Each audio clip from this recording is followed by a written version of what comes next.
In 2019, we surveyed California's cannabis farmers to understand why some were and others were not complying with the state's licensing initiative. Over 360 farmers completed the survey from across the state. Approximately 2/3 of these respondents had applied for a license, so were applicants, and the remaining 1/3 had not applied for a cannabis license. Historically, most of the farms in California have been what we might describe as small-scale farms. So there's a history of folks growing along the North Coast region in particular, in forested landscapes, and due to restrictions on plant numbers and incentives to remain out of the purview of the government, farms in general have been small scale. To become a licensed cannabis farmer, farmers have to grow only organically, they have to report their water use practices, and these initiatives are really exciting because they could potentially set a new standard for the environmental practices of agricultural crop production. But we're finding that far fewer numbers of farmers are applying for permits than what was anticipated.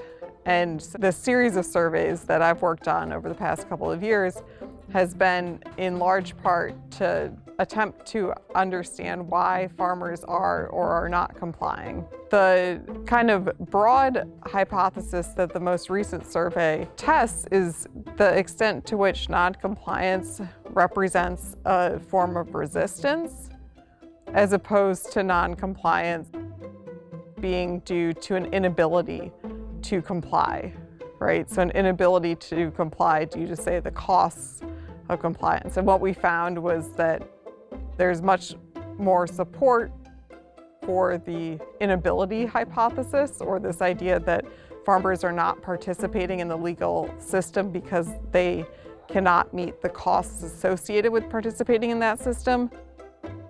And there does not seem to be much evidence from the data that we collected that farmers are choosing not to participate because they're trying to evade taxes. There's very little support from government officials for cannabis farmers to enter into legal markets.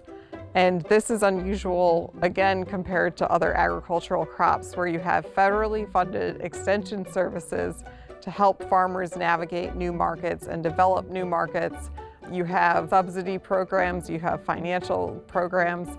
Cannabis farmers don't have access to credit, they don't have access to banking services, which is a problem environmentally, potentially, because part of the initiative is to also create an incentive for individuals who are owning land in former forested landscapes to get that land up to code. And what up to code means, in part, is to ensure that you have licensed culverts and dams over all your waterways so that your roads that are being constructed in those areas, your dirt roads up in a forested landscape, aren't putting too much pressure and too much sediment into waterways that could be important sites for fish spawning grounds. In that region, there's salmon runs in particular that folks are concerned about. The goal of this study was to really give voice to the farmers themselves and understand their experiences with going through this regulatory process.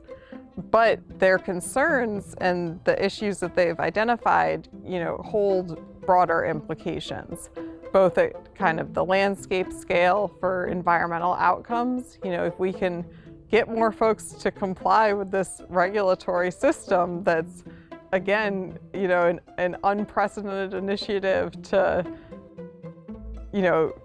advance environmental standards for agricultural crops, this could serve as a model for elsewhere, and we could, really work to ensure that some of the most sensitive salmon habitats that we have in the country, in the nation, are going to be protected for the long term. If we can also develop a regulatory framework that enables those who are currently farming to derive economic benefits from the legal market, that means that we also may be able to figure out how this crop can serve to support the communities in which it's cultivated.